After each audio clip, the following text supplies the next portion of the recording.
ইয়া আইয়ুহাল্লাযীনা আমানু কুতিবা আলাইকুমুস সিয়াম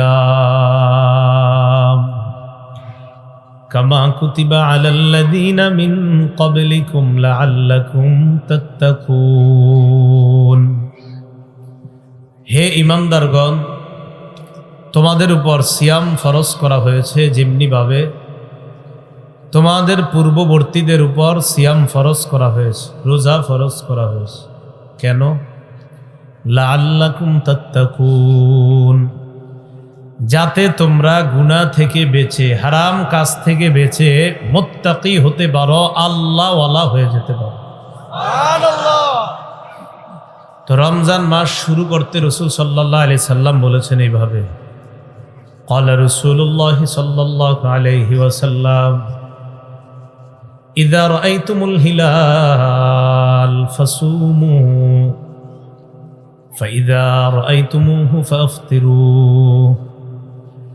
রাসূলুল্লাহ সাল্লাল্লাহু আলাইহি সাল্লাম বলেন, যখন তোমরা চাঁদ দেখবে তখন রোজা শুরু করবে, আবার যখন চাঁদ দেখবে তখন রোজা শেষ করে শাওয়াল মাসের চাঁদ দেখলে রোজাটা শেষ করবে।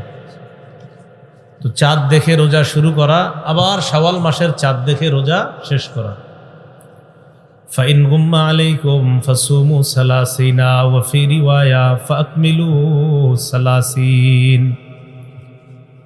আর যদি আকাশ মেঘাচ্ছন্ন হয়, সুমু সালাসিনা, তাহলে 30টা রোজা রাখবা। কয়টা? 30টা। এইভাবে আমাদেরকে রমজানের রোজা শুরু করার জন্য রাসূল বললেন। রমজান যারা পাবে, বালেগ নারী পুরুষ, বালেগ পুরুষ বালেগা নারী সবার উপর রমজানের রোজা ফরজ। সুস্থ মস্তিষ্ক যারা, সুস্থ মস্তিষ্ক সম্পন্ন যারা, তাদের উপর রমজানের রোজা ফরজ। সূরা বাকারার 185 নম্বর আয়াতে আল্লাহ বলেন, ফামান শাহিদা মিনকুমুশ শাহরা ফালইয়াসুম। তোমাদের মধ্যে যে রমজান পাবে, রমজানে উপস্থিত হবে, রমজানটা যে পেয়ে যাবে, বালেগ বালেগা নারী পুরুষ সুস্থ মস্তিষ্ক সম্পন্ন সবাই যেন রোজা রাখে। রোজা তাদের জন্য ফরজ করা হবে। তো রমজানের প্রথম রাত শুরু হবে আগামীকাল ইনশাআল্লাহ। তিরমিজি শরীফের 682 নম্বর হাদিসের বর্ণনা, ক্বালা রাসূলুল্লাহ সাল্লাল্লাহু আলাইহি ওয়াসাল্লাম, নবীজি বলেন, ইদা কানা আউয়ালু লাইলাতিন মিন শাহরি রমাদান।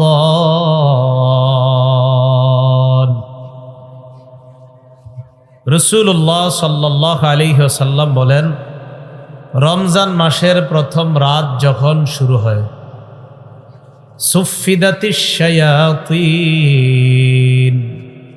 ওয়া মারাদাতুল জিন, অবাধ্য শয়তান এবং জিনগুলোকে আটক করা হয়, শিকলে বাঁধা হয়।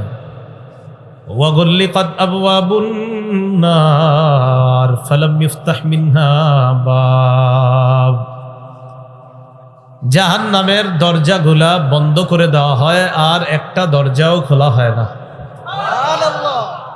ওয়া ফুতিহাত আবওয়াবুল জান্নাতি ফালাম ইগলাক মিনহা বাব, জান্নাতের দরজাগুলা খুলে দেওয়া হয়, একটা দরজাও আর বন্ধ করা হয় না। ওয়া ইউনাদি মুনাদিন ইয়া বাগিয়াল খাইরি আকবিল ওয়া ইয়া বাগিয়াশ শাররি আকসির, একজন আহ্বানকারী ডাক দেয় আর বলে, হে কল্যাণের অন্বেষণকারী, তুমি আগে বেড়ে যাও। এতদিন যারা কল্যাণ অন্বেষণ করেছো, কল্যাণ অন্বেষণকারী তোমরা যারা, আগে বেড়ে যাও। ওয়া বাগিয়াশ শাররি আকসির, হে পাপ অন্বেষণকারী তুমি এবার থেমে যাও। কল্যাণের অন্বেষণকারী আগে বেড়ে যাও, পাপ অন্বেষণকারী তুমি এবার থামো, তুমি থেমে যাও। ওয়ালিল্লাহি উতাকাউ মিনান নার, রমজানের প্রথম রাতে আল্লাহর পক্ষ থেকে অসংখ্য অগণিত জাহান্নামীকে মুক্তির ব্যবস্থা করে দাও। সুবহানাল্লাহ। ওয়াযালিকা ফি কুল্লি লাইলা। রাসূলুল্লাহ সাল্লাল্লাহু আলাইহি সাল্লাম বলেন, এইভাবে প্রতি রাতে অসংখ্য অগণিত জাহান্নামীকে আল্লাহর পক্ষ থেকে মুক্তির ব্যবস্থা করে দেওয়া হয়। এই হলো রমজান মাসের প্রথম রাত। খুব মনোযোগ দিই আমরা। রমজানের প্রথম রাত শুরু হওয়ার পর এশার নামাজ পড়ার পর সুন্নত। তো এশার সালাদটা আমরা তো 12 মাস পড়ি, রমজানের সহ 12 মাস পড়ি। এশার পরে যে সুন্নত এটাও আমরা 12 মাস পড়ি। এরপরে একটা নামাজ আছে, এটা 1 মাস পড়ি, 12 মাস না। কি নাম? তারাবি। কি 1 মাসের নামাজ না 12 মাসের? 1 মাসের নামাজ। খুব মনোযোগ দেই এই জায়গা থেকে। ওলামা হজরতরা তো সহজে বুঝবে, আপনারা সাধারণ জনগণ যারা, আপনারা খুব মনোযোগ দেন এখন যেটা বলবো। তো তারাবির নামাজ আমরা পড়ব।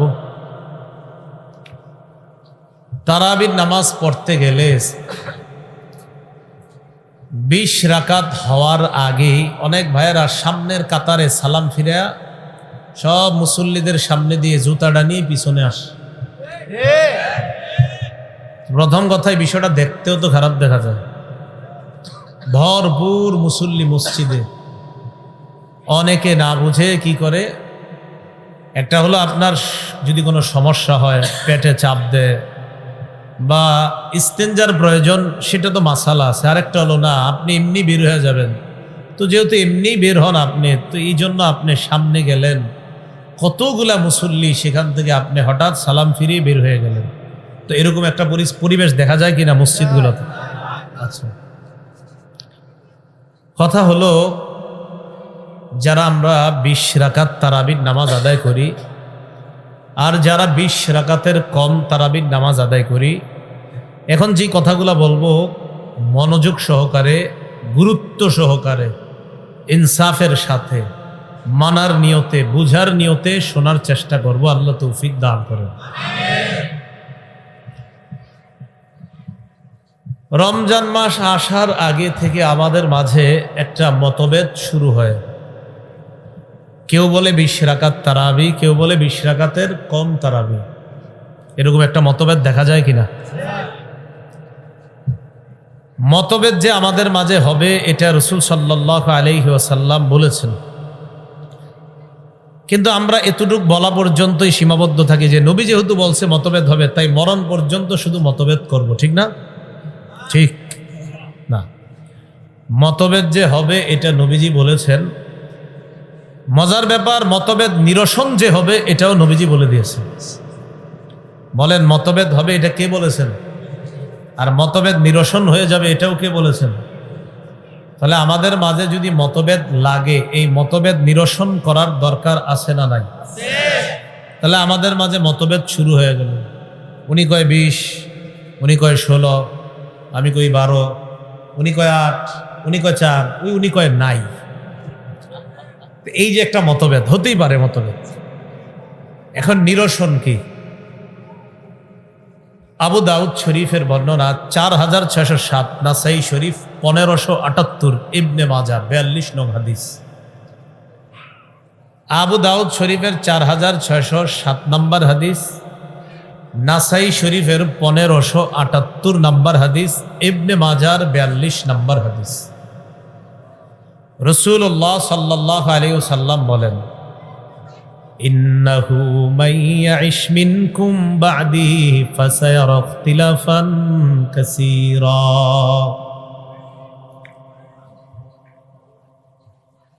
এই বাচ্চারা আওয়াজ করো না, আওয়াজ করো না তোমরা। হ্যাঁ, রাসূলুল্লাহ সাল্লাল্লাহু আলাইহি ওয়াসাল্লাম বলেন, আমার পরে যারা পৃথিবীতে বসবাস করবে, এখন আমরা কি নবীর যুগে না নবীর পরে? ফাসায়ারা ইখতিলাফান কাসীরা। আমার পর যারা পৃথিবীতে বসবাস করবে তারা প্রচুর মতভেদ দেখতে পাবে।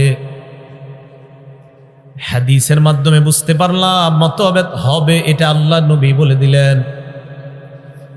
সাথে সাথে আল্লাহ নবী বললেন, তোমাদের মধ্যে যদি মতভেদ লেগে যায়, মতভেদ নিরসনের 2টা উপায় অবলম্বন করবা। মতভেদ নিরসনে কয় উপায় অবলম্বন করব? এক নাম্বার আলাইকুম বিসুন্নতি, যখন তোমাদের মাঝে মতভেদ লাগবে তখন তোমরা আমার সুন্নত আঁকড়ে ধরবা। 2 নাম্বার ও সুন্নাতিল খুলাফায়ে রাশিদিন আল মাহদিয়িন, আমার হেদায়েত প্রাপ্ত সাহাবা খুলাফায়ে রাশেদার সুন্নত তোমরা আঁকড়ে ধরবা। আদ্দু আলাইহা বিন নওয়াজিজ, আমার সুন্নত আর সাহাবাদের সুন্নত মারির দাঁত দিয়ে মজবুত ভাবে আঁকড়ে ধরবা। কিসের দাঁত দিয়ে? ঠান্ডা মাথায় বুঝেন। তাহলে আমাদের মাঝে মতভেদ হবে, নবীজি বললেন। মতভেদ নিরসনের 2টি উপায় বলে দিলেন। রাসূলুল্লাহ সাল্লাল্লাহু আলাইহি সাল্লাম বলেন, আমার পর পৃথিবীতে যারা বসবাস করবে তারা প্রচুর মতভেদ দেখতে পাবে। মতভেদ নিরসনের উপায় 2টা। 1 নাম্বার আমার সুন্নত, 2 নাম্বার খোলাফায়ে রাশেদা সাহাবাদের সুন্নত তোমরা আঁকড়ে ধরবা। তাহলে 1 নাম্বার নবীর সুন্নতে আমরা দেখব কি আছে। 2 নাম্বার সাহাবাদের যে সুন্নত, ওই সুন্নতের মধ্যে আমরা দেখব কি আছে। মতভেদ নিরসন দেখি হয় কিনা, এই 2টা নীতি অবলম্বন করব। 1 নাম্বার নবীর সুন্নতে আমরা খুঁজব এখন তারাবির নামাজ। সহিহ বুখারীর বর্ণনা 1129 নম্বর হাদিস। এই হাদিসের বর্ণনাকারী আম্মাজান আয়েশা সিদ্দিকা রাদিয়াল্লাহু তাআলা আনহা, তিনি বলেন, সাল্লা রাসূলুল্লাহ সাল্লাল্লাহু আলাইহি ওয়াসাল্লাম ফিল মসজিদি যাতা লাইলা, রাসূলুল্লাহ সাল্লাল্লাহু আলাইহি ওয়াসাল্লাম একদিন রাতের বেলা মসজিদে তারাবির নামাজ আদায় করলেন। ফাসাল্লা বিসালাতিহি নাস, সাহাবারা নবীজির ইমামতিতে রাসূলুল্লাহ সাল্লাল্লাহু আলাইহি সাল্লামের পিছনে তারাবির নামাজ জামাতে আদায় করলেন। এগুলো একদিন। সুম্মা সাল্লা মিনাল কাবিলা ফাকাসুরান নাস, পরের দিন আবার রাসূল তারাবির নামাজ পড়াইলেন। পরের দিন জামাতে সাহাবাদের উপস্থিতি আগের দিনের চাইতে আরো বেশি পরিমাণ বেড়ে গেছে। তাহলে 2 দিন তারাবির নামাজ জামাতে পড়াইলেন। পড়ানোর পর 3য় দিন পড়াইছেন অথবা পড়ান নাই, তো ধরে নি আমরা 2 দিন বা 3 দিন তারাবির নামাজ জামাতে রাসূল পড়াইলেন। পরের দিন আবার সাহাবারা মসজিদে গিয়ে একত্রিত হয়ে গেলে, তারা একত্রিত হলেন এই উদ্দেশ্যে যে নবী আবার আজকে আমাদেরকে তারাবির নামাজ পড়াবেন। ফালাম ইয়াখরুজ ইলাইহিম রাসূলুল্লাহ সাল্লাল্লাহু আলাইহি ওয়াসাল্লাম, কিন্তু রাসূলুল্লাহ সাল্লাল্লাহু আলাইহি সাল্লাম তাদের কাছে আসলেন না, তারাবির নামাজ পড়াইতে আর আসেন না। ফালাম্মা আসবাহা, সকালবেলা আল্লাহ রাসূল সাহাবাদেরকে বললেন, কদ রাআইতুল্লাযী সনাতুম, রাতে তোমাদের তারাবির আগ্রহ আমি লক্ষ্য করলাম। তোমরা যে রাতে তারাবির নামাজ পড়ার জন্য আসছো, তোমাদের এই আগ্রহটা আমি লক্ষ্য করলাম। ফালাম ইয়ামনানি মিনাল খুরুজি ইলাইকুম ইল্লা আন্নী কদ খাশিতু আন তুফরাদা আলাইকুম, আমি তোমাদেরকে তারাবির নামাজ পড়াইতে আসি নাই কেন জানো? আমি আশঙ্কা করলাম না জানি তারাবির নামাজ তোমাদের উপর ফরজ করে দেওয়া হয়, এই আশঙ্কায় আমি তারাবির নামাজ পড়াইতে আসিনি।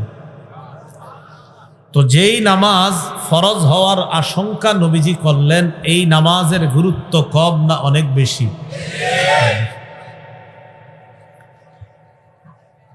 এই অবস্থায় এতটুকু আমরা বুঝতে পারলাম, আমাদের মাঝে তারাবি নিয়ে মতভেদ, একজন কয় 20, আরেকজন 16, 12, 8, 4, একজন কয় নাই। তো রাসূল 2 মূলনীতি অবলম্বন করতে বললেন। 1 নাম্বার আমার সুন্নত আঁকড়ে ধরো, 2 নাম্বার খোলাফায়ে রাশেদা সাহাবাদের সুন্নত। নবীর সুন্নতে আমরা তারাবির নামাজ জামাতের সাথে 2 দিন বা 3 দিন পাইলাম। কত রাকাত পাই নাই, শুধু পাইছি 2 দিন বা 3 দিন জামাতে তারাবি। মুসলিম শরীফের 65 নাম্বার হাদিস। অন্য পানি দিন, এটা কি এই কোম্পানিরই পানি? হ্যাঁ, মুসলিম শরীফের 1665 নাম্বার হাদিস। এই হাদিসের মধ্যে আসছে, কানা রাসূলুল্লাহ সাল্লাল্লাহু আলাইহি ওয়াসাল্লাম ইউরাদ্দিবুন নাস ফি কিয়ামি রমাদান। রাসূলুল্লাহ সাল্লাল্লাহু আলাইহি ওয়াসাল্লাম রমজান মাসে তারাবির নামাজ আদায় করার ব্যাপারে সাহাবাদেরকে উৎসাহ প্রদান করতেন, উৎসাহ দিতেন। আর পাশাপাশি এই কথা বলতেন, মান কামা রমাদানা ঈমানাও ওয়া ইহতিসাবা গুফিরা লাহু মা তাকদ্দামা মিন যামবি। রাসূলুল্লাহ সাল্লাল্লাহু আলাইহি সাল্লাম বলেন, যে ব্যক্তি ঈমানের সাথে এবং সওয়াবের আশায় তারাবির নামাজ আদায় করে তার আগের গুনাহগুলো মাফ হয়ে যায়। উৎসাহ। তো সাহাবারা যার যার মতো তারাবির নামাজ পড়তেন। কত রাকাত এটা নিশ্চিত না, পড়তেন যে যার মতো তারাবি পড়তেন। কিন্তু এতটুকু আলোচনায় আমরা পাইলাম, নবী সাহাবাদেরকে জামাতে পড়াইছে 2 দিন বা 3 দিন। কত রাকাত? না, এটা জানি না আমরা। এই অবস্থায় ফাতুওয়াফিয়া রাসূলুল্লাহ সাল্লাল্লাহু আলাইহি ওয়াসাল্লাম ওয়াল আমরু আলা যালিক। এই অবস্থায় আল্লাহ রসুল দুনিয়া থেকে বিদায় নিলেন। ওয়া কানাল আমরু আলা যালিকা ফি খিলাফাতি আবি বকর সিদ্দিক রাদিয়াল্লাহু তাআলা আনহু ওয়া সাদরাম মিন খিলাফাতি উমর ইবনুল খাত্তাব। রসুল বিদায় নেওয়ার পর খলিফা হলেন আবু বকর সিদ্দিক রাদিয়াল্লাহু তাআলা আনহু। তার খেলাফত কালেও তারাবির নামাজ উৎসাহ চলতো, মানে উৎসাহ উদ্দীপনা ছিল সাহাবাদের মাঝে। তারাবি পড়ো, তারাবি পড়ো, তারাবি পড়লে এই লাভ, তারাবি পড়লে আগের গুনাহ মাফ, এই উৎসাহ চলতো। আবু বকর সিদ্দিক রাদিয়াল্লাহু তাআলা আনহু বিদায় নিলেন। পরের খলিফা কে?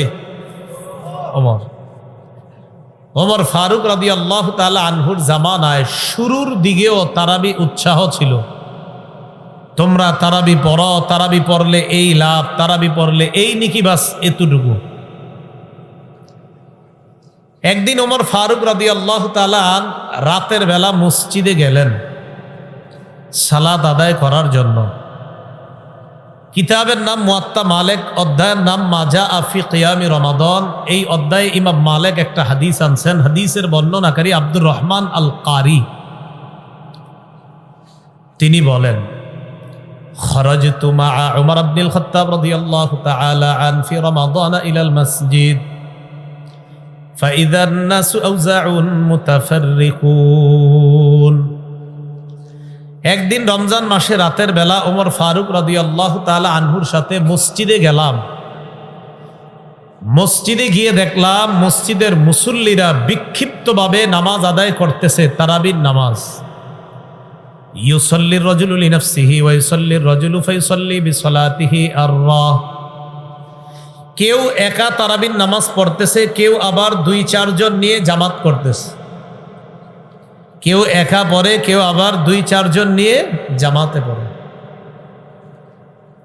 তো এইভাবে যখন চলতেছে তারাবির সালাত, ওমর কয় মসজিদে অনেকগুলা জামাত হইতেছে, এক মসজিদেই একা একাও নামাজ হইতেছে তারাবি, আবার 2-4 জন নিয়ে ছোট ছোট জামাত।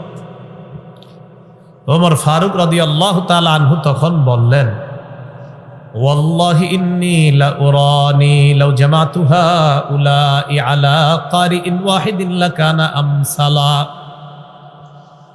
আল্লাহর কসম, আমি যদি এই মসজিদের সব মুসল্লিদেরকে এক ইমামের পিছনে দাঁড় করাইতে পারতাম তাহলে দৃশ্যটা কতই না চমৎকার হতো। যেই ভাবনা সেই কাজ। ফাজামাআহুম উমর আলা উবাই ইবনে কাব রাদিয়াল্লাহু তাআলা আন। হযরত ওমর ফারুক সাহাবাদের মধ্যে উবাই ইবনে কাব রাদিয়াল্লাহু তাআলা আনহুকে ইমাম বানাইলেন। মুসল্লিদেরকে পিছনে এক জামাতে দাঁড় করিয়ে দিলেন। বাস তখন থেকে তারাবির নামাজ এই 1500 বছর পর্যন্ত তারাবির নামাজ পুরা রমজান মাস জামাতের সাথে আদায় করার প্রচলন শুরু হয়ে গেল। তাহলে নবীর সুন্নতে তারাবির নামাজ জামাতে পুরা মাস না 2 দিন বা 3 দিন? নবীজির যে সুন্নত, ওই সুন্নতে আমরা মতভেদ নিরসন খুঁজতে গিয়ে তারাবির নামাজ পেয়েছি। তো তারাবির নামাজ নবীর সুন্নতে জামাতের সাথে কয়দিন পেয়েছি? 2 দিন 3 দিন না পুরা রমজান? 2 দিন বা 3 দিন। মূলনীতি নাম্বার 2 এর মধ্যে সাহাবার সুন্নত তথা সাহাবাদের মধ্যে ওমর ফারুকের সুন্নতে আমরা তারাবির নামাজ জামাতে পেয়েছি পুরা মাস। জামাতে পেয়েছি। বলেন তো সবাই, নবীজির সুন্নতে তারাবির নামাজ জামাতে পেয়েছি, এটা কি পুরা মাস নাকি 2 দিন বা 3 দিন?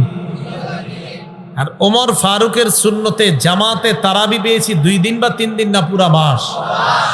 কত রাকাত পাইনি? না পাইনি, শুধু পাইলাম জামাতের সাথে তারাবি। রসুলের সুন্নত আর সাহাবাদের সুন্নত মিলাইলে নবীর সুন্নতে 2 দিন বা 3 দিন, সাহাবীর সুন্নতে পুরা মাস। 2 সুন্নত মিলাইলে তারাবির নামাজ জামাতে পুরা রমজান মাস আমরা পেয়ে গেলাম। এখন বলেন তো, যারা 20 পড়ে তারা কি 2-3 দিন পড়ে না পুরা মাস? আবার যারা 20 রাকাতের কম পড়ে তারাও কি 2 দিন 3 দিন পড়ে না পুরা মাস? বুঝা গেল যারা 20-এর কম পড়ে তারাও পুরা মাস তারাবির নামাজ পড়ে ওমর ফারুকের সুন্নত অনুযায়ী।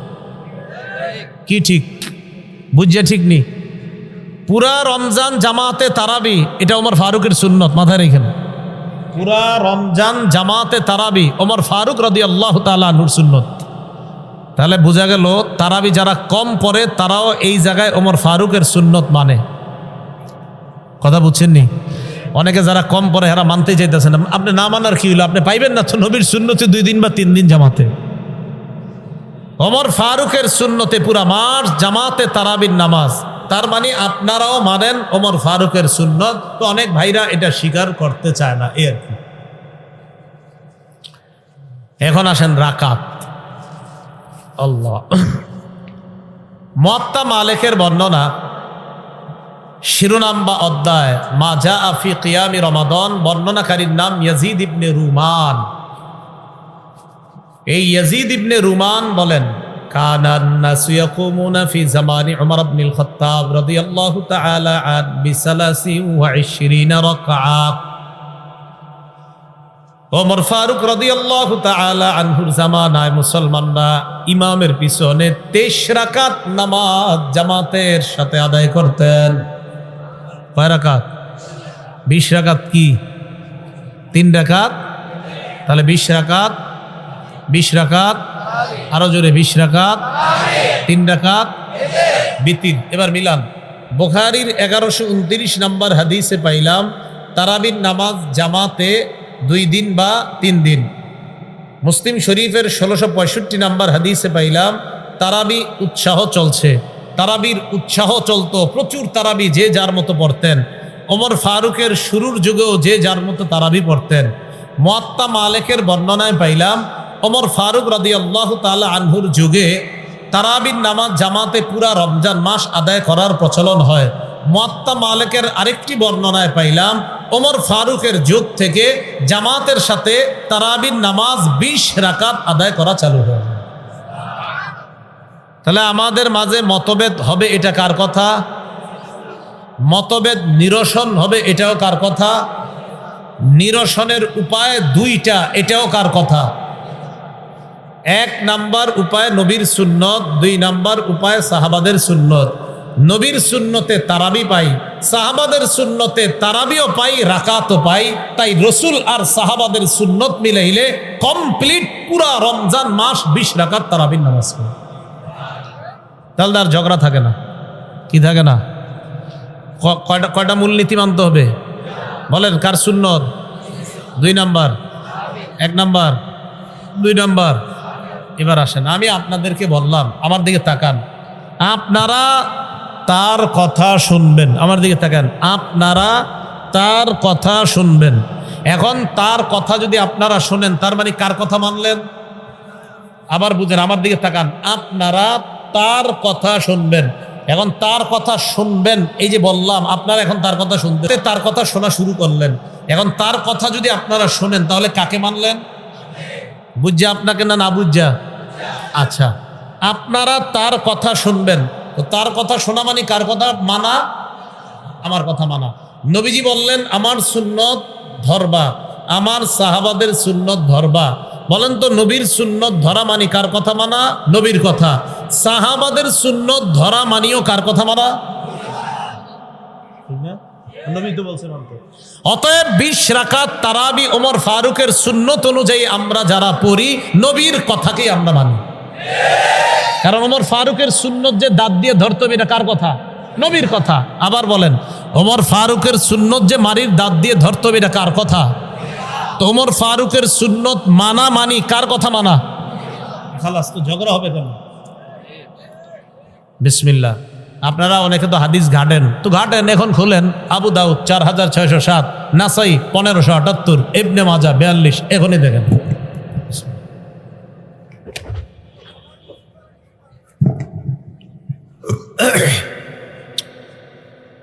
তাহলে তারাবির নামাজ আমরা পড়লাম। তারাবির নামাজ আমরা পড়ার পর এরপর আমরা যারা রাতের বেলা রাত জেগে থাকেন, অনেকে ফ্যাক্টরিতে চাকরি করেন, কোম্পানি কারখানায় চাকরি করেন, আপনাদের উচিত ঘুমিয়ে যাওয়া তাড়াতাড়ি। তারাবির নামাজ পড়ে তাড়াতাড়ি ঘুমিয়ে যাওয়া, বেশি রাত না করা। কারণ আপনি তো বাধ্য, আপনি যেতেই হবে কাজে সকালে। ঘুমিয়ে যাওয়ার পর প্রতিদিন এই রমজানে, অতীতে যা হওয়ার হয়েছে, এই রমজান থেকে নিয়ত করব যে সাহরির সময় উইঠা আমরা 8 রাকাত তাহাজ্জুদ নামাজ পড়ব। কয় রাকাত? 8 রাকাত। যদি না পারি 6 রাকাত, 6 রাকাত যদি না পারি 4 রাকাত, 4 রাকাত যদি না পারি কমপক্ষে 2 রাকাত। 2 রাকাতের নিয়ত কেউ করেন না, এলে উঠবেনই না। 8 রাকাত তাহাজ্জুদ। বলেন কয় রাকাত? না পারলে নিয়ত হবে কয় রাকাত? সহিহ বুখারীর বর্ণনা 1147 নম্বর হাদিস। মন দিয়ে শুনেন। এই হাদিসের অনুবাদটা আগে শুনবেন। অনুবাদ শোনার পর আমি আপনাদেরকে কিছু কথা জিজ্ঞাসা করব। মন দেন, সবাই মন দেন। সহিহ বুখারীর 1147 নম্বর হাদিসের বর্ণনাকারী আবু সালামা রহমতুল্লাহি আলাইহি, তিনি আম্মাজান আয়েশা সিদ্দিকা রাদিয়াল্লাহু তাআলা আনহাকে একটা প্রশ্ন করলেন। আম্মাজান, কাইফা কানাত সালাতু রাসূলিল্লাহি সাল্লাল্লাহু আলাইহি ওয়াসাল্লাম ফি রমাদান। আম্মাজান, আল্লাহর নবীর রমজান মাসে রাতের নামাজ কেমন ছিল আপনার কাছে জানতে চাই। রমজান মাসে রাতের নামাজ। বলেন রমজান মাসে, বলেন রমজান মাসে রাতের নামাজ কেমন ছিল আপনার কাছে জানতে চাই। তো রাতের নামাজ কি? এটা বাস রাতের নামাজ। বলেন কিসের নামাজ? কেন আম্মাজান যে জবাবটা দিবে, জবাব দেওয়ার পরে আপনারাই বললেন রাতের নামাজটা কি হইতে পারে। আগে জবাবটা শুনেন। আম্মাজান আয়েশা সিদ্দিকা রাদিয়াল্লাহু তাআলা আনহা জবাব দিলেন, মা কানা রাসূলুল্লাহ সাল্লাল্লাহু আলাইহি ওয়াসাল্লাম ইয়াজিদু ফি রমাদান ওয়ালা ফি গায়রিহি আলা 11 রাকাআতান।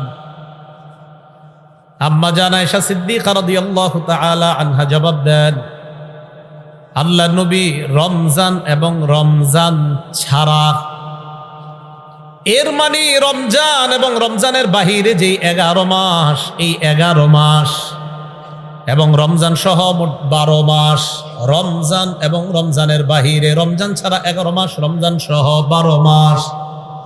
আম্মাজান বলেন এই 12 মাস রাতের বেলা 11 রাকাতের বেশি আল্লাহ রসুল রাতের নামাজ পড়তেন না। কয় মাস? কয় মাস? 12 মাস। রমজান এবং রমজান ছাড়া মোট কয় মাস? এই 12 মাস নবী রাতের বেলা 11 রাকাতের বেশি নামাজ পড়তেন না। 4 রাকাত পড়তেন, পড়ার পর আল্লাহ নবী ঘুমাইতেন, ঘুমের পর আবার 4 রাকাত পড়তেন, আবার ঘুমিয়ে যেতেন। আবার আল্লাহ নবী জাগ্রত হতেন, হওয়ার পর 3 রাকাত বিতিরের সালাত আদায় করতেন। আম্মাজান আয়েশা সিদ্দিকা বলেন ইউসাল্লি আরবাআ, 4 রাকাত পড়তেন, পড়ার পর সুম্মা ইউসাল্লি আরবাআ, আবার 4 রাকাত পড়তেন। 4 দুগুণে 8 রাকাত। এরপর সুম্মা ইউতিরু বিসালাস, 3 রাকাত বিতির পড়তেন।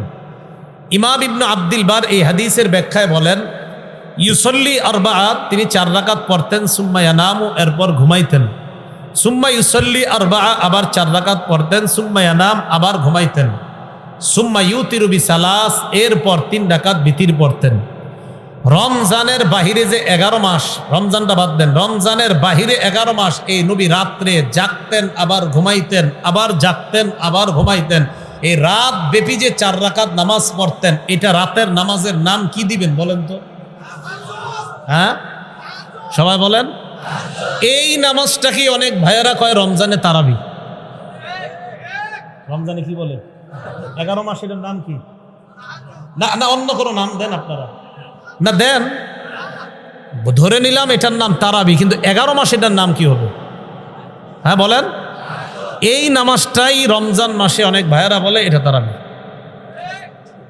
11 মাস যেই নামাজের নাম তাহাজ্জুদ, আপনারা কিন্তু বললেন 11 মাস, এটার নাম তো তাহাজ্জুদ ছাড়া অন্য কিছু দেওয়ার সম্ভবই না। রমজান মাসে এশার নামাজের নাম কি থাকে? ফজরের নামাজের নাম, জোহরের নাম, আসরের নাম, মাগরিবের নাম। তাহলে রমজানের আগে 11 মাস এশার নামাজের নাম, রমজানে এশার নাম, মাগরিবের নাম রমজান ছাড়া 11 মাস মাগরিব, রমজানে আসরের নামাজের নাম রমজান ছাড়া 11 মাস আসর, রমজানেও তাহাজ্জুদ নামাজের নাম রমজান ছাড়া 11 মাস। তো রমজানে কি এটা কেমনে তারাবির নাম? এই হাদিস দিয়ে, এই হাদিসটা দিয়ে আমাদের অনেক ভাই, আমি বিশ্বাস এটা একদম সম্পূর্ণ গলত ভুল, এটা সম্পূর্ণ গলত বুঝ, এই বুঝ সঠিক না। আম্মাজান তো বলেই দিলেন রমজান এবং রমজান ছাড়া, তো বুঝে নিলাম রমজানে এটার নাম তারাবি, কিন্তু রমজান ছাড়া নামটা হবে কি? তাহাজ্জুদ। তো 11 মাস এটার নাম তাহাজ্জুদ, রমজান এটার নাম তারাবি হয়ে যাবে। এই ব্যাখ্যাটাও সঠিক হবে না, এই বুঝটাও সঠিক হবে না। 11 মাস যার নাম তাহাজ্জুদ, রমজানেও তার নাম তাহাজ্জুদ। তারাবি 12 মাসের নামাজ না, তারাবি 1 মাসের নামাজ। ওলামা ছাড়া অন্য যারা ঠিক বলছেন, আপনাদের কাছে আমার জানার বিষয়, বুঝে শুনে ঠিক বলছেন তো ভাই? বাইরেই তো বলবেন হুজুর আপনার মাঠে বুঝছিলাম, বাইরে আবার অবুঝ হয়ে গেছে, এরকম না তো? আচ্ছা যাক, আল্লাহ আমি বুঝানোর চেষ্টা করছি, আপনি বাকি বুঝ দিয়ে দিয়েছেন। তাহলে আমাদের মাঝে দ্বন্দ্ব হয়েছে কি নিয়া? তারাবির রাকাত নিয়া। কি নিয়া দ্বন্দ্ব হয়েছে? রসুল বলছে দ্বন্দ্ব হবে, নিরসনের উপায় কয়টা? 1 কার সুন্নত, 2 নাম্বার সাহাবা। নবীর সুন্নতে কি রাকাত পাই না শুধু তারাবি পাই? সাহাবাদের সুন্নতে কি শুধু তারাবি পাই না রাকাতও পাই? খালাস, ঝগড়া শেষ। তো ঝগড়ার কি দরকার বারবার শুধু শুধু? আল্লাহ ঝগড়া মুক্ত থাকার তৌফিক দান করেন। তাহলে আগামীকাল রাতে দেখা যাবে ইনশাআল্লাহ। তো এবার তাহাজ্জুদ পড়বো আমরা, তাহাজ্জুদ পড়ার পর সাহারি খাবো। সাহারি খাবেন, সাহারির মধ্যে বরকত আছে। ক্বালা রাসূলুল্লাহ সাল্লাল্লাহু আলাইহি ওয়াসাল্লাম তাসাহহারু ফাইন্না ফিস সাহুরি বারাকাতান। রাসূলুল্লাহ সাল্লাল্লাহু আলাইহি সাল্লাম বলেন তোমরা সাহারি খাও, সাহারির মধ্যে বরকত আছে। বলেন তো সবাই সাহারিতে কি আছে? সাহারি খাওয়ার সময় 2-4টা খেজুর রাখবেন, অন্যান্য খাদ্যের পাশাপাশি 2-4টা খেজুরও খাবেন। আমি প্রতি সাহারিতে আলহামদুলিল্লাহ খেজুর খাই। রাসূলুল্লাহ সাল্লাল্লাহু আলাইহি সাল্লাম বলেন সাহারিতে খাদ্য হিসাবে খেজুর কতই না নিয়ামতে পরিপূর্ণ খাদ্য। তো সাহারিতে যেই খাদ্যকে আমার নবী নিয়ামতে পরিপূর্ণ বললেন, এটা আমরা মিস করবো কেন? মিস করবো না আমরা। তাহলে একটা হলেও খেজুর খাবেন, যে আমরা ভাত অন্যান্য যা খাই, যে আমার নবীর যে নিয়ামতের কথাটা বলছে এটাও আমরা কেউ মিস করব না। তাহলে সাহারি টোটালটা বরকত। আবার ওই বরকতের মাঝে রসুল আলাদা একটা স্পেশাল নিয়ামতের কথা বলছে খেজুর, তো এটাও আমরা খাবো ইনশাআল্লাহ। এবার আপনার রোজা শুরু, রোজা আপনি শুরু করলেন। রোজা শুরু করার পর কোনো ওজর ছাড়া, কোনো কারণ ছাড়া ইচ্ছাকৃতভাবে রোজা ভেঙে ফেলার কথা মাথায়ও আনবেন না। কি বললাম? কোনো কারণ ছাড়া, কোনো ওজর ছাড়া, কোনো অসুস্থতা ছাড়া রোজা ভেঙে ফেলার চিন্তাও মাথায় আনবেন না ইনশাআল্লাহ। মনোযোগ সহকারে একটা হাদিস শুনেন। আল মুস্তাদরাক লিল হাকিমের মধ্যে হাদিসটা আছে, সহিহ ইবনে হিব্বানের মধ্যে আছে। ক্বালা রাসূলুল্লাহ সাল্লাল্লাহু আলাইহি ওয়াসাল্লাম, নবীজি বলেন, বাইনামা আনা নাইমুন, আমি ঘুমিয়েছিলাম, আতানি রাজুলান,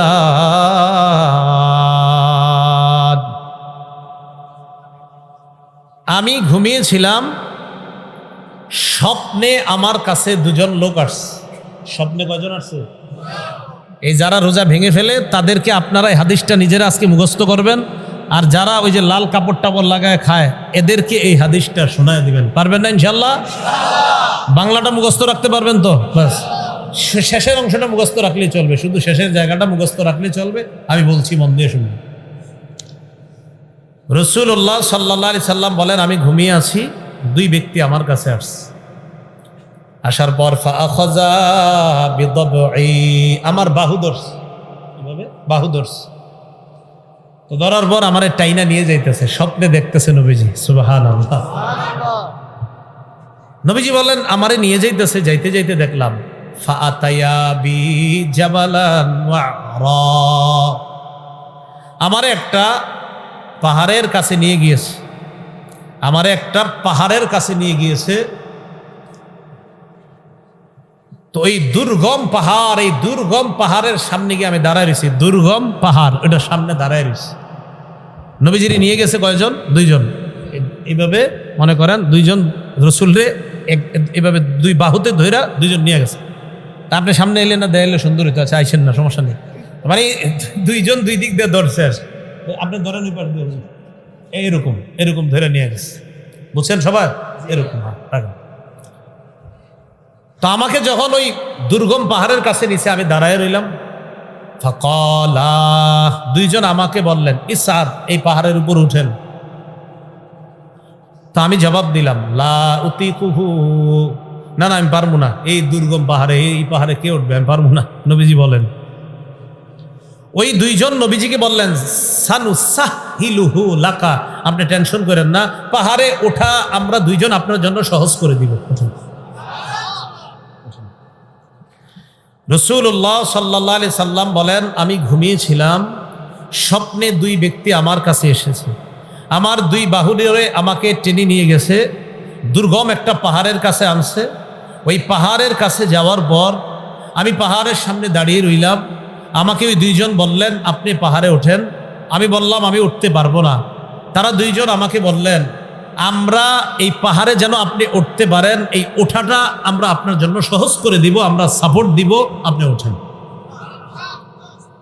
রাসূলুল্লাহ সাল্লাল্লাহু আলাইহি সাল্লাম বলেন, ফাসাইদতু, আমি পাহাড়ে উঠলাম। পাহাড়ে ওঠার পর আমি দেখলাম, ইদান বি আসওয়াতিন শাদীদা, প্রচন্ড আওয়াজ আমার কানে আসতেছে। কোথায় উঠাই আওয়াজ পাইছে? পাহাড়ের উপরে। রাসূলুল্লাহ সাল্লাল্লাহু আলাইহি সাল্লাম বলেন, হাত্তা ইদা কুনতু ফি সাওয়াইল জাবাল, যখন পাহাড়ের মাঝামাঝি জায়গায়, সমতল জায়গায় গেলাম, সেখানে গিয়ে ইদান বি আসওয়াতিন শাদীদা, প্রচুর আওয়াজ শুনলাম, ভয়ঙ্কর আওয়াজ, চিৎকারের আওয়াজ আমার কানে আসছে। ফাকুলতু মা হাযিহিল আসওয়াত, আমি প্রশ্ন করলাম, এগুলা কিসের আওয়াজ? ওই দুইজন জবাব দেয়, উআউ আহলিন নার, এগুলা জাহান্নামীদের চিৎকারের আওয়াজ। নবীজি বলেন, সুম্মান তালাকা বি, এরপর আমাকে সামনের দিকে নিয়ে যায়, যাইতে লাগলাম। যাইতে যাইতে ফাইদা আনা বিকাউমিন মুআল্লাকিনা বিআরাকিবিহিম মুশাক্কাকাতিন আশদাকুহুম, যাইতে যাইতে হঠাৎ আমি একদল মানুষের সামনে গেলাম, তাদের দিকে তাকায় দেখলাম পাগুলা উপরের দিকে বেঁধে রাখা, পাগুলা বেঁধে রাখা, মাথা নিচে। আর কি দেখেন? পা উপরে মাথা নিচে। মুশাক্কাকাতিন আশদাকুহুম, এই দুই পাশের যে দুই গাল, এই দুই গাল করাত দ্বারা চিরতেছে, উপরে পাগুলা, নিচে ঝুলন্ত। তো এইভাবে আপনার গাল ছিঁড়তেছে। তাসিলু আশদাকুহুম দামা, এই পুরা গাল, এই চোয়াল সহ রক্ত পড়তেছে। এই কল্পনায় আনেন, দৃশ্যটা কল্পনায় আনেন, পা উপরে মাথা নিচে, দুই পাশের গাল থেকে রক্ত পড়তেছে, ব্যাপারটা কত ভয়ঙ্কর।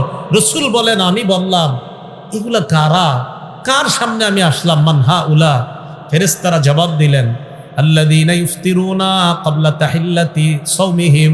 হুজুর, এরা তারা যারা ইফতারির সময় হওয়ার আগেই ইচ্ছাকৃতভাবে রোজা ভেঙে ফেলে, এরা তারা। আর যারা রোজা রাখে না তাদের অবস্থা তো আরো ভয়ঙ্কর। রাসূল বলেন, একদল হুজুর ইচ্ছাকৃতভাবে রোজার সাথে তামাশা করে, ইচ্ছা করে রাখে, মন চায় আমি রাখবো, মন চায় রাখবো না, ইচ্ছা করে যারা ভেঙে ফেলে, এদের এই অবস্থা এটা চলতেই থাকবে। পাগুলা উপরের দিকে দেওয়া, মাথা নিচের দিকে দেওয়া, দুই পাশের গাল বেয়ে বেয়ে রক্ত পড়তেছে। এরা কারা? যারা ইচ্ছাকৃতভাবে রোজা ভেঙে ফেলে। তাহলে অবস্থাটা কত ভয়ঙ্কর।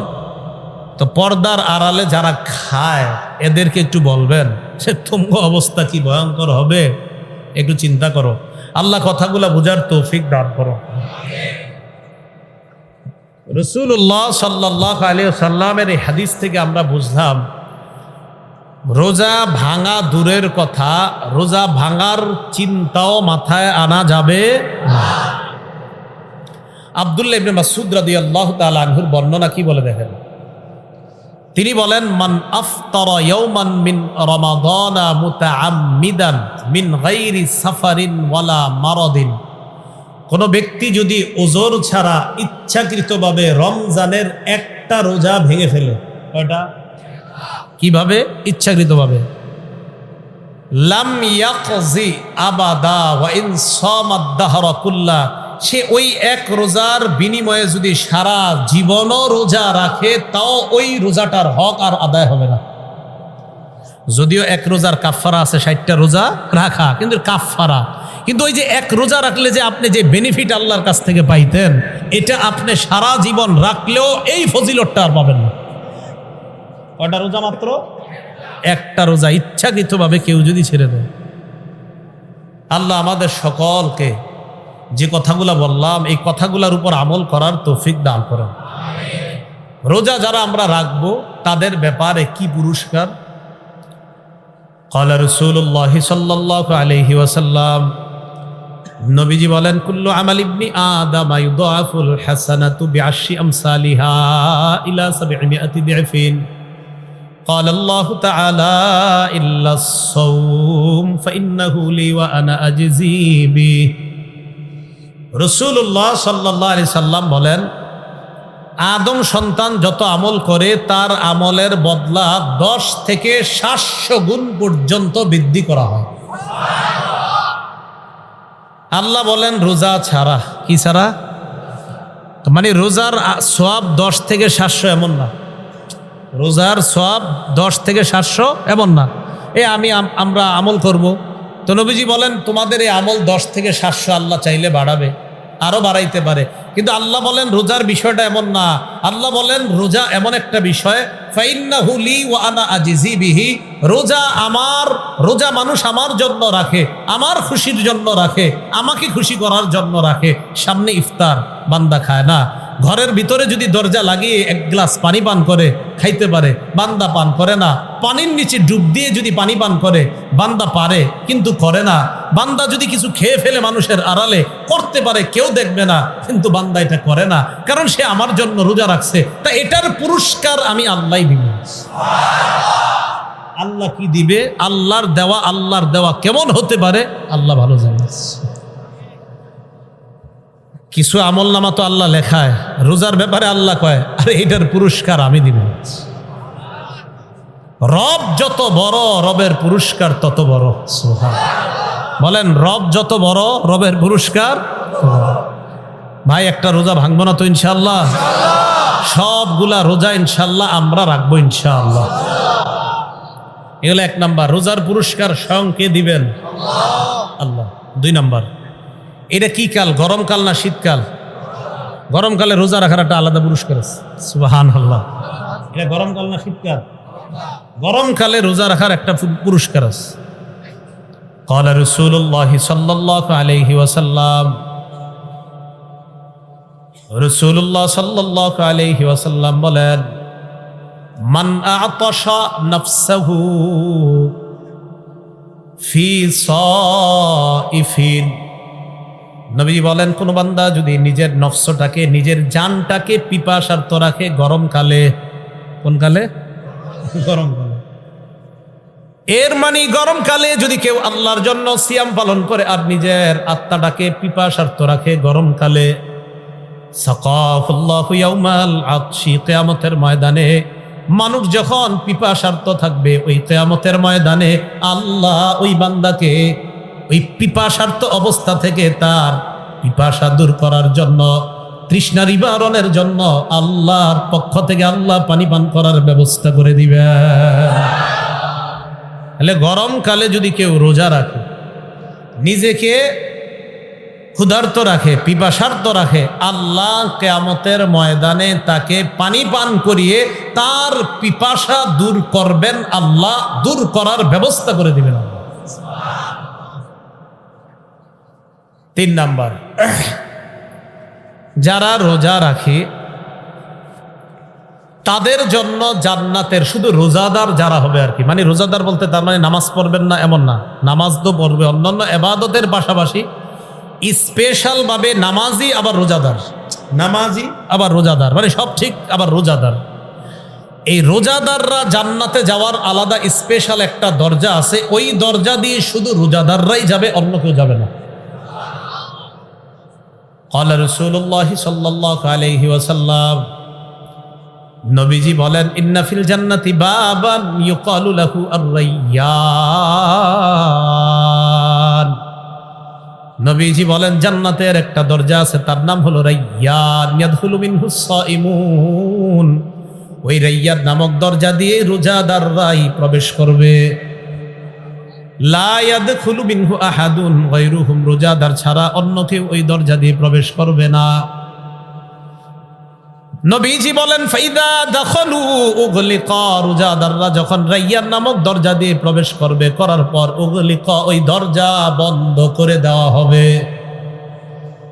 রায়্যান নামক দরজা দিয়ে জান্নাতে প্রবেশ করার পর, যেহেতু এটা দিয়ে শুধু রোজাদাররা প্রবেশ করবে, রোজাদাররা প্রবেশ করার পর ওই রায়্যান নামক দরজা আল্লাহর পক্ষ থেকে বন্ধ করে দেওয়া হবে, কারণ এটা দিয়ে রোজাদার ছাড়া অন্য কেউ প্রবেশ করবে না।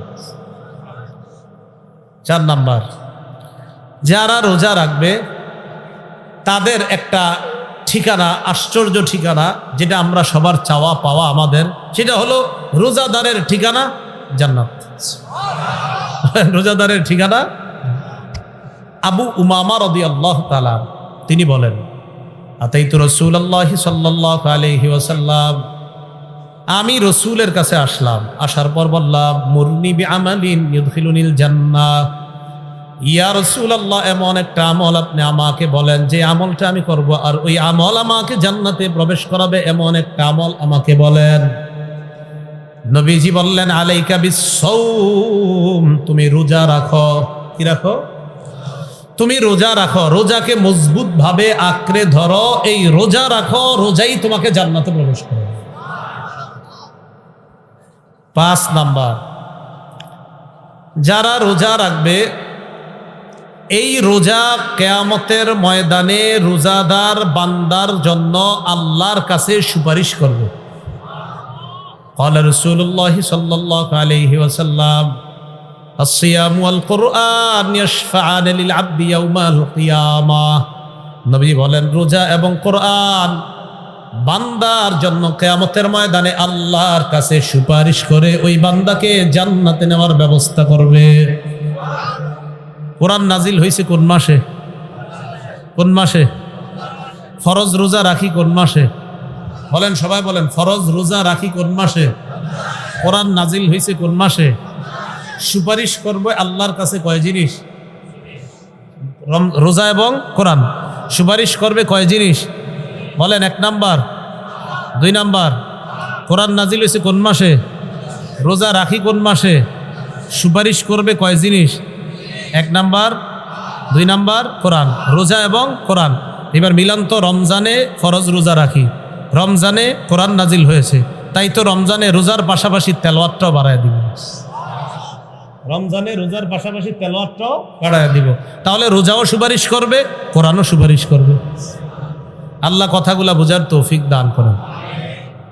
রমজানের রোজা রাখার পুরস্কার, যারা রমজানের রোজা রাখবে, রাসূলুল্লাহ সাল্লাল্লাহু আলাইহি সাল্লাম বলেন, যে ব্যক্তি রমজানের রোজা রাখবে ইমানের সাথে আর সওয়াবের আশায়, ক্বালা রাসূলুল্লাহ সাল্লাল্লাহু আলাইহি ওয়াসাল্লাম, মান সামা রমাদানা ঈমানান ওয়া ইহতিসাবা গুফিরা লাহু মা তাকদ্দামা মিন যামবি।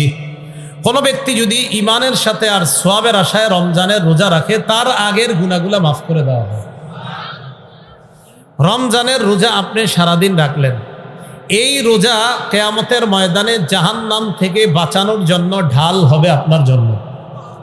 ক্বালা রাসূলুল্লাহ সাল্লাল্লাহু আলাইহি ওয়াসাল্লাম, আসিয়ামু জুন্নাহ, রমজানের রোজা হলো ঢাল, ইয়াস্তাজিন্নু বিহাল আব্দু মিনান নার, এই ঢালের মাধ্যমে কিয়ামতের ময়দানে রোজাদার জাহান্নামের আগুন থেকে নিজেকে রক্ষা করবে রোজা নামক ঢালের মাধ্যমে।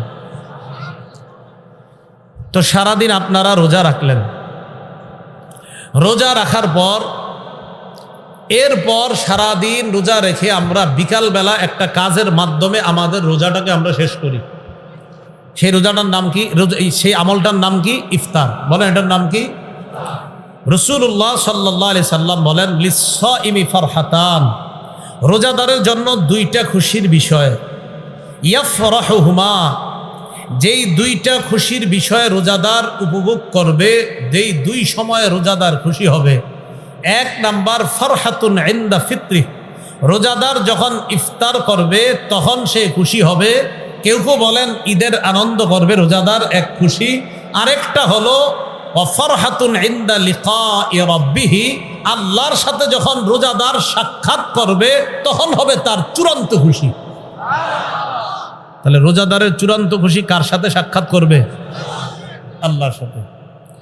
এই হলো ইফতার পর্যন্ত আমরা রোজার বিষয়ে জানলাম। এখন দেখেন, সাহারি খাই কোন অঙ্গ দিয়ে? জিহ্বা। জিহ্বা। বলেন কি দিয়ে? ইফতার করি কি দিয়ে? সবাই বলেন, রোজার সাহারি শুরু করি কি দিয়ে? ইফতার করি কি দিয়ে? এবার আমার সাথে বলেন, বলেন রোজা ছিদ্র করি জিহ্বা দিয়ে। বলেন তো সাহারি কি দিয়ে হয়? বলেন জিহ্বা দিয়ে। বলেন সাহারি কি দিয়ে হয়? ইফতার কি দিয়ে হয়? রোজা ছিদ্র হয় কি দিয়ে? জিহ্বা দিয়ে। তাহলে রোজা শুরু হয় জিহ্বা দিয়ে, রোজা শেষ হয় জিহ্বা দিয়ে, রোজা ছিদ্র হয় জিহ্বা দিয়ে। সাহাবারা রাসূল সাল্লাল্লাহু আলাইহি সাল্লামকে প্রশ্ন করলেন, হুজুর রোজা আবার ছিদ্র হয় কিভাবে? রাসূলুল্লাহ সাল্লাল্লাহু আলাইহি সাল্লাম বললেন, দুই অপরাধের কারণে রোজা ছিদ্র হয়। এক নাম্বার মিথ্যা কথা বলা, দুই নাম্বার গীবত করা। মানুষ মিথ্যা বলে জিহ্বা দিয়ে, মানুষ গীবত করে জিহ্বা দিয়ে, মানুষ সাহরি খায় জিহ্বা দিয়ে, মানুষ ইফতার করে জিহ্বা দিয়ে, মানুষ সারাদিন কষ্ট করে আল্লাহর জন্য যেই রোজাটা রাখলো, এই রোজাটাকেও ছিদ্র করে জিহ্বা দিয়ে, তথা মিথ্যা এবং গীবতের মাধ্যমে। এই জন্য এই জিহ্বাকে আপনি হেফাজত করতে হবে যেন আপনার রোজাটা ছিদ্র না হয়। সাহাবী উকবা ইবনে আমির রাদিয়াল্লাহু তাআলা আনহু রাসূলুল্লাহ সাল্লাল্লাহু আলাইহি সাল্লামকে বললেন, মান নাজাতু ইয়া রাসূলুল্লাহ, হুজুর মুক্তির উপায় কি? নবীজি বললেন, মুক্তির উপায় তিনটা। এক নাম্বার, আমসিক আলাইকা লিসানাক, তোমার জিহ্বা তুমি সংযত রাখবা। দুই নাম্বার, ওয়ালিয়াসআকা বাইতুক, তোমার ঘর যেন তোমার জন্য প্রশস্ত হয়। তিন নাম্বার, রবকি আলা খাতিআতিক, তুমি অতীতের গুনাহের জন্য কান্নাকাটি করবা। এই তিনটা কাজ। এক নম্বরে বললেন তুমি জিহ্বা সংযত রাখবা, জিহ্বাকে গুনাহ থেকে তুমি হেফাজত করবা। তিরমিজি শরীফের 2616 নম্বর হাদিস। এই হাদিসের বর্ণনাকারী মুআজ ইবনে জাবাল রাদিয়াল্লাহু তাআলা আনহু। মুআজ ইবনে জাবাল রাদিয়াল্লাহু তাআলা আনহুর বর্ণনা, তিনি বলেন, রাসূলুল্লাহ সাল্লাল্লাহু আলাইহি ওয়াসাল্লামের সাথে এক সফরে ছিলাম। নবীজিকে বললাম, আখবিরনি বিআমালিন ইউদখিলুনিল জান্নাহ ওয়া ইউবাইদুনি মিনান নার, হুজুর আমারে এমন একটা আমল বলেন যে আমল আমাকে জান্নাতে প্রবেশ করায়, জাহান্নাম থেকে দূরে রাখে। রাসূলুল্লাহ সাল্লাল্লাহু আলাইহি সাল্লাম বললেন, তা'বুদুল্লাহ লা তুশরিকু বিহি শাইআ, রাখা 2 নাম্বার সাদাকা, সদকা করা। 3 নাম্বার সালাতুর রাজুলি মিন জাওফিল লাইল, রাতের বেলায় তাহাজ্জুদ নামাজ আদায় করা। কল্যাণের দরজা 3টা। 1 নাম্বার রোজা রাখা, 2 নাম্বার সদকা করা, 3 নাম্বার রাতের বেলা তাহাজ্জুদের নামাজ আদায় করা। এইবার রাসূল সাল্লাল্লাহু আলাইহি সাল্লাম বলেন, আলা উখবিরুকা বিরাসিল আমরি কুল্লিহি ওয়া আমুদিহি ওয়া দিরওয়াতি সানামি, আমি কি তোমাকে প্রতিটা জিনিসের মূল কোনটা এটা বলবো না? আমি কি তোমাকে খুঁটির কথা বলবো না? আর চূড়ান্ত শাখা কোনটা এটা বলবো না? তো রাসূলুল্লাহ সাল্লাল্লাহু আলাইহি সাল্লাম বলেন, রাসুল আমরি আল ইসলাম, প্রতিটা বিষয়ের মূলের নাম হলো ইসলাম। ওয়া আমুদুহু আস-সালাহ, খুঁটির নাম হলো নামাজ। ওয়া জিরওয়াতুস সানামিহি আল জিহাদ, চূড়ান্ত শাখার নাম হলো আল্লাহর রাস্তায় জিহাদ করা। আল্লাহর রাস্তায় কি করা? এই যে লম্বা কথাগুলো নবীজি এক সাহাবীকে বললেন। এবার দেখেন নবী কি বলে, মুআজ, আমি যে তোমার এতগুলা ওয়াজ করলাম, ইবাদত করতে বললাম, নামাজ পড়তে বললাম, রোজা রাখতে বললাম, হজ করতে বললাম, জিহাদের কথা বললাম, ইসলামের কথা বললাম, কল্যাণের দরজা কোনটা তাও বললাম, মূল কোনটা তাও বললাম, খুঁটি কোনটা তাও বললাম, চূড়ান্ত শাখা কোনটা তাও বললাম। আলা আদুল্লুকা আলা মালাকি যালিকা কুল্লি, আমি কি তোমাকে এই সবগুলার সার নির্যাস কোনটা এটা বলবো না? সব ওয়াজ করার পরে নবী বলে সার নির্যাস কোনটা এটা কি বলবো না? তো মুআজ ইবনে জাবাল বলেন, জি হুজুর বলেন। নবী বললেন, নিজের জিহ্বাটা ধরে বললেন, মুআজ কুফা আলাইকা হাজা, এই জিহ্বা তুমি নিয়ন্ত্রণ করো, তোমার সব ইবাদত ঠিক থাকবে। তুমি জিহ্বা নিয়ন্ত্রণ করো, তোমার সব ইবাদত কি থাকবে? মুআজ ইবনে জাবাল বলেন, ইন্না লা মুআখাযুনা বিমা নাতাকাল্লামু বিহি ইয়া রাসূলুল্লাহ, ইয়া রাসূলুল্লাহ, জিহ্বার অপরাধের কারণে কি আমাদেরকে পাকড়াও করা হবে? আল্লাহ নবী জবাব দিলেন, হাল ইয়াকুব্বুন নাস ফিন্নারি আলা ওয়ুজুহিহিম আও আলা মানাখিরিহিম ইল্লা হাসাইদু আলসিনাতিহিম। নবীজি বলেন, বেশিরভাগ মানুষকে জিহ্বার অপরাধের কারণে মাথাটা নিচের দিকে দিয়ে, পাগুলা উপরের দিকে দিয়ে আল্লাহ মুখ থুবড়ে জাহান্নামে নিক্ষেপ করবে, শুধু জিহ্বার অপরাধের কারণে। কিসের অপরাধের কারণে? জিহ্বা। বলেন, সাহরি খাই কি দিয়ে? ইফতার করি কি দিয়ে? রোজা ছিদ্র করি কি দিয়ে? জিহ্বা দিয়ে। এই জন্য জিহ্বার অপরাধে বেশিরভাগ মানুষ জাহান্নামে যায়। জিহ্বার অপরাধে মানুষ যে রোজা জাহান্নাম থেকে বাঁচার ঢাল, এই ঢালকে ছিদ্র করে। অতএব এই রমজানের একটা রোজাও আমরা ছিদ্র করব না ইনশাআল্লাহ। তারাবি কয় রাকাত পড়ব? ঝগড়া সহ না ঝগড়া ছাড়া? তারাবির নামাজের মতভেদের নিরসনের কয়টা উপায় জেনেছিলাম? 2টা। প্রথম রাত থেকেই আমরা আর ঝগড়া করব না, তারাবির সালাত আদায় করব। রমজানের দিনের বেলা আমরা রোজা রাখবো। কোরআন সুন্নাহর আলোকে আমাদের জীবন যেন আমরা আলোকিত করতে পারি। আল্লাহ আমাদেরকে তৌফিক দান করেন। ওলামায়ে হযরত যারা আছেন, ইমাম খতিব বিশেষ করে যারা, এবং যারা সর্বসাধারণ, আপনারা তো মাহফিলে আছেন মাশাআল্লাহ, তো আমার বয়ানগুলার সংকলন করার জন্য বলা হয়েছিল ইমাম এবং খতিব সাহেবদের পক্ষ থেকে। খতিব সাহেব, ওয়াইজ যারা আছেন, ইমাম যারা আছেন, আপনারা চাইলে ওগুলা কালেক্ট করতে পারেন। মিম্বরের আমানত 1, 2, 3 নাম্বার খণ্ড, তো এটা আপনারা কালেক্ট করতে পারেন। আপনাদের জন্য খুবই কার্যকরী হবে। সাধারণ জনগণ যারা, আপনাদের জন্য কার্যকরী। একদম সহজভাবে লেখা হয়েছে, কোনো পেঁচানো কোনো কথা ওখানে লেখা হয় না। আমি যেইভাবে বয়ান করি ওভাবেই সেখানে সাজানো হয়েছে। আপনাদের কারো লাগলে ওটা গাড়ি থেকে নিয়ে নেবেন। 2-4 মিনিট সময় দেওয়া হবে, কারণ আপনাদের এখানে মাগরিবের পরে বয়ান করার কথা ছিল। এখানে আসতে মাত্র 5 ঘন্টা লাগছে মিরপুর থেকে। এই জন্য সামনের দিক থেকে চিন্তা ভাবনা করা দরকার আর কি। আল্লাহ আমাদের সকলকে যে কথাগুলা শুনলাম বললাম, এই কথার উপর যেন আমরা সকলে আমল করতে পারি, আল্লাহ তৌফিক দান করেন। আমিন। আখিরু দাওয়ানা আলহামদুলিল্লাহি রাব্বিল আলামিন। আসসালামু আলাইকুম ওয়া রাহমাতুল্লাহি ওয়া বারাকাতুহু।